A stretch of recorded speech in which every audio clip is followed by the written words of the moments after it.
Everybody shouts Happy New Year when they see a new year, with jubilation and all sorts of euphoric activities filling the air. It's a new year, new life, and new everything. Most people start prophesying into the new year with so many New Year resolutions. But I need to let you understand something. The year cannot be new if you do not do anything new in it. The new year has nothing more in it than what you give to it. But the difference there is that it has the potential to give you much more than you give to it. But it starts with you first doing the giving. In order for you to indeed experience a new year, I have listed out 7 bad, unattractive qualities that, if you don't let them die with 2021, could hinder your chances of having a great new year and beyond. These habits, if tackled, will immensely impact your life far more than you can imagine, forever. This is not a jolly good fellow video, as I'm going to hit you so hard on this video. Not only you, but myself included.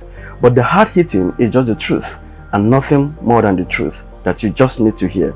So, if you're a cry baby, kindly skip this video or watch, but don't get to number 5, because number 5 could hurt you deeply and make you cry. So let's dive into the video. 7 unattractive qualities that can hold you hostage of reaching your full potentials.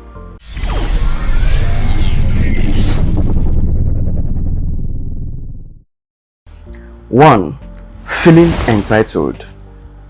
The entitlement mentality is defined as a sense of deservingness or being owed a favor when little or nothing has been done to deserve special treatment. It's the "you owe me" attitude.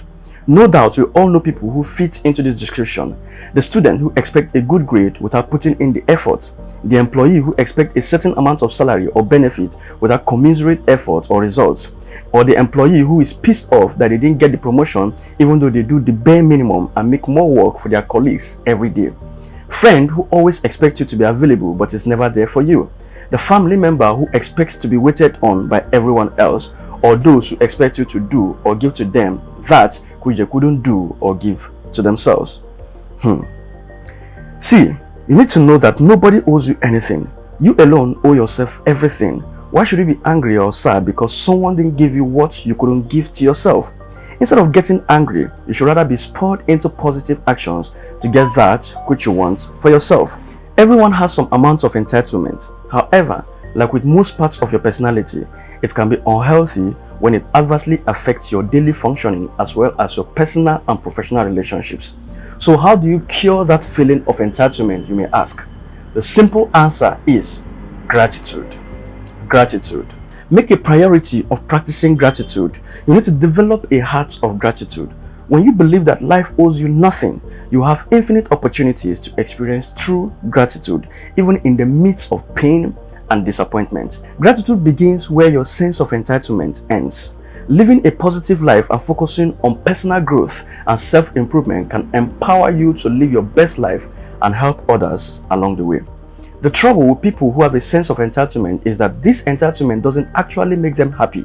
In fact, it leaves them lacking in many areas of their lives without the wherewithal to turn things around for themselves.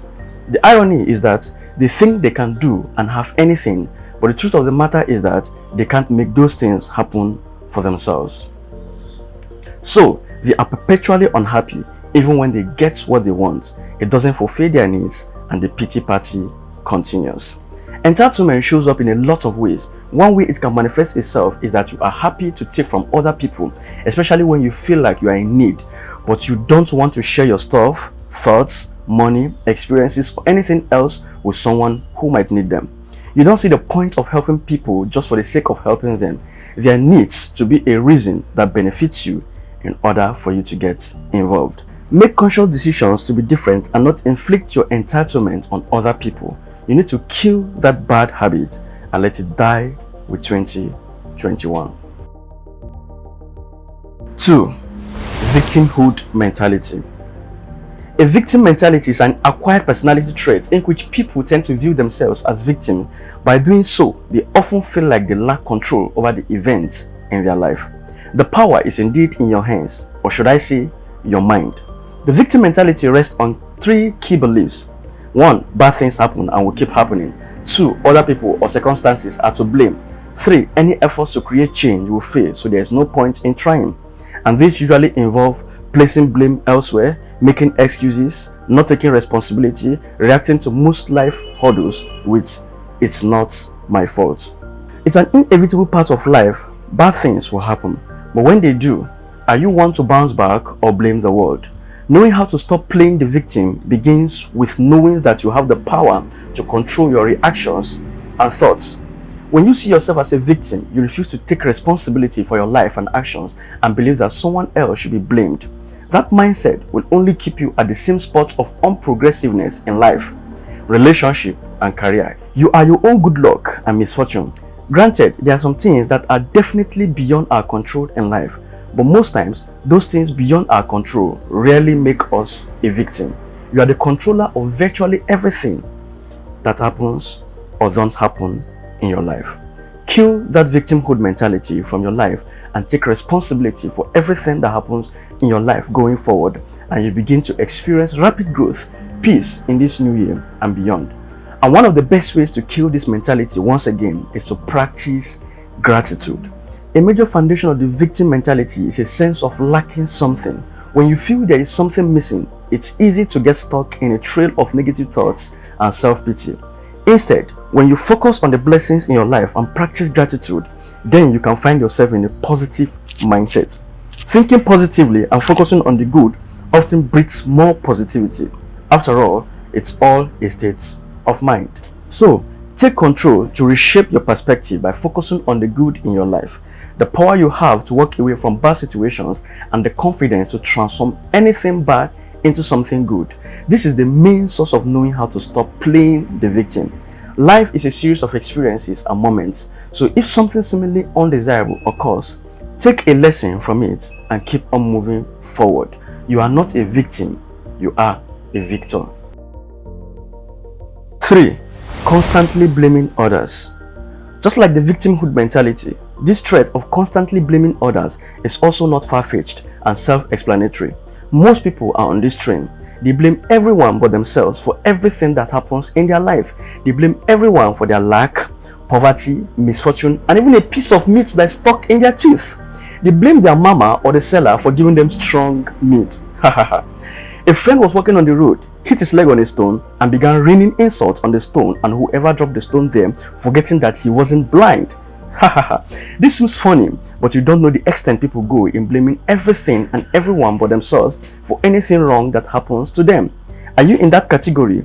If yes, just know that there is no progress for you in 2022 or beyond till you change. It's not a curse, it's just a statement of fact. Don't say Benzik is cursing me. No, I didn't do that. You are rather cursing yourself with that bad habit. Researchers have discovered that many people will take the credit for themselves if things go good in life, but lay blame on circumstances when things go bad. For example, imagine taking a driver's test. If you just pass, then you will likely make it an internal reason. I studied hard. I'm actually a good driver naturally. But if you just fail the test, suddenly there's an external reason. The weather was bad, it wasn't the car I usually drive, I didn't get enough sleep, and blah blah blah excuses just to look for something else to blame but yourself. But blaming circumstances is one thing. Blaming other people, especially those close to us when things don't go well, is another. And it can have a severely damaging effect on our relationships, family, and career. If you desire true progress and happiness in your life and career, desist from blaming others or anyone regarding any situation that happens in your life. Take full responsibility to change the situation. 4. Secretly envious of others' success. Shockingly, virtually every one of us has been in this position once upon a time, and even do still have such feelings from time to time. But the bitter truth is this: the more envious you are of others' success, the more you chase away that success from your life. Your envy should propel you into positive actions to work to achieve the same or more success in your own life. Rather than being envious of the success of others, it should be a vision board for you to work harder in your own life. Like I said earlier, yes, we all indeed get a little jealous from time to time, and there are numerous reasons why this can occur. First, we may see someone who already has the very things that we are still in the process of working to obtain. Or maybe jealousy comes because someone else is receiving accolades on the job or is getting the promotions that you feel you deserve. Jealousy can even stem from a source of fear. Fear that someone close to you will take your place, or run a better business than you, or even achieve greater success than you. Sometimes when those close to us reach success in their careers or personal life, we start to get jealous and wonder why we weren't as fortunate. Moreover, some people just have a fundamental difficulty with handling success, in particular, the success of others. What's so ironic is, it may actually be easier to accept that strangers are successful, but sometimes it bothers us to see our friends, a former classmate, colleague, and sometimes even our own siblings succeed, even though we genuinely care for them. Interestingly, the foundation of most friendships starts with perception that you are each other's equal. But somewhere along the way, that balance is shifted when one party gains higher success while the other does not. In fact, many successful entrepreneurs often say that the more success they achieve, the fewer friends they feel they have. No matter how much success you manage to get, there will always be others whom you perceive are doing much better than you. The moment you compare yourself to others, you actually decide that you are not as good as they are, which could lead to insecurities and low self-esteem. So instead of wallowing in negative emotions, take this opportunity to transfer those feelings into positive ones by allowing yourself to be inspired by your friend's success and find out what you can learn from them instead of trying to compare yourself to them. A flower does not think of competing with the flower next to it, it just blooms. I repeat, a flower does not think of competing with the flower next to it, it just blooms. Most importantly, remember, success is not a limited resource that will deplete because other people become successful. There's plenty of success out there for all of us, and remember, it is nice to have good friends with or without success. 5. Self-pity. Self-pity. Where are the cry babies? Oh, why is this doing me? Why am I always a victim? Why is this always happening to me? Why did he say that to me? Why did she say this to me? Why is this happening to me? Why me this? Why me that? Why do I have to see this? Why do I have to experience this? Every day me. I pity you because you still cry more. Anyways, not to make fun of your pain moments, but just to let you know how most self-pity people behave. They drag along everyone into their pity parties. To me, I think the only reason you should cry is when you lost a loved one to the cold hands of death. Aside from that, nothing else should make you cry because challenges are inevitable in this world. Though there are tears of joy, you can cry those ones. There are also tears of letting out a heartbreaking moment of your life or something very personal to you that tears have a way of easing it out. But not on everyday normal challenges of life. That you went for an interview and were not selected, then you start crying is absolutely insane.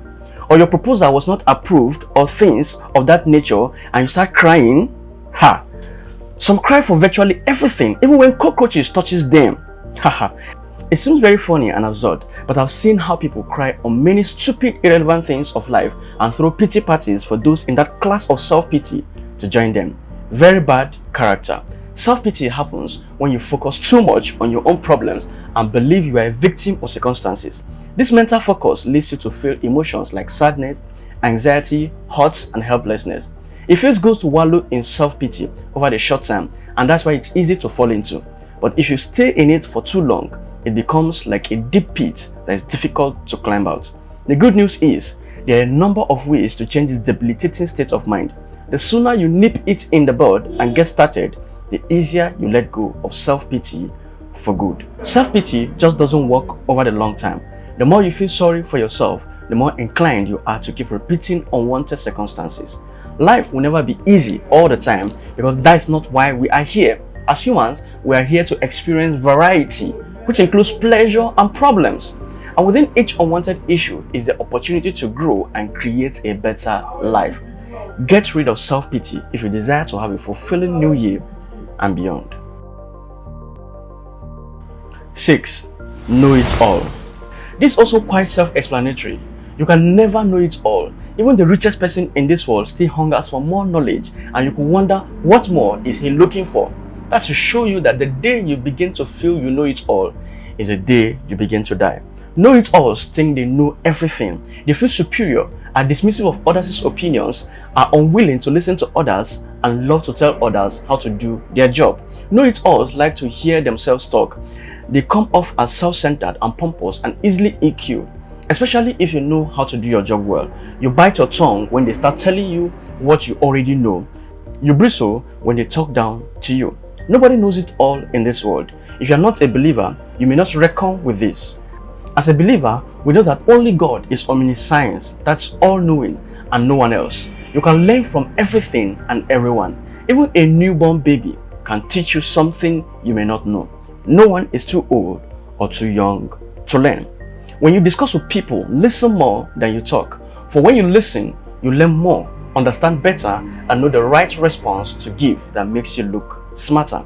Know-it-all attitude pisses people off a lot, and that can potentially hurt you, your relationships, and everything. It's not in every circumstance you display your know-it-all attitude. Sometimes in some situations, act as though you don't know, even if you do know. Let someone actually request your help or input before you say something, and with that, you'll be more respected and admired than if you just jump into every discussion or conversation to share your input without being asked or invited into it. Be the boss that doesn't act like a boss. So drop that know-it-all attitude in this new year 2022 and going forward, so you can have a pleasing personality and attract more great people to you. A book just came to my mind now that can help you more on this if you desire to understand it better. The book is How to Win Friends and Influence People, a very old but golden great book that can never be over-recommended. A know-it-all attitude will hurt you in your life more than it helps you. Drop it off going forward. 7. Procrastination. Procrastination. The last but not the least point is procrastination. I added this point because 7 is a golden number. If not, I would have ended this video on number 6. This number 7 sounds like a cliche, but it can never be stressed enough. I don't need to stress or talk too much about this, but the few things I have to say about it is this. Your life today is the sum total of all your actions and inactions. If you are comfortable and progressive with where you are today, then keep on doing what you are doing. As our people say, Onya Siria Jisie Ike, a man on a me forma. Which simply means, if you are told you are doing well, it means that you are doing good. Then keep doing it. But if you're not comfortable with where you are now, don't delay in taking actions that will change your life. Make 2022 your year of massive actions. The New Year video I did for 2021 last year, we decreed that 2021 will be our year of seriousness. You alone can judge if you are serious with your 2021 or not. I will link the video so you can check it out. So, 2021 was our year of seriousness. 2022 should be our year of massive actions. Make 2022 your year of massive actions. The worst thing that could happen is you fail, then you learn from it and move on. But never stop or relent in your pursuit. You are just one action away from changing your life. But that will not happen if you procrastinate in taking progressive positive actions and be aggressively patient, because your big explosion is coming sooner than you expected. I did a video on this. You can check it out in the description, or I'll link it in the call card of this video.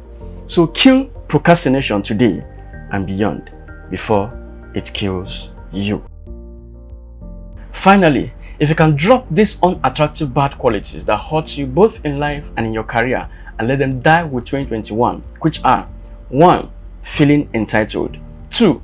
Victimhood mentality, 3. Constant blaming of others, 4. Secretly envious of others' success, 5. Self-pity, cry babies, 6. Know-it-all, and 7.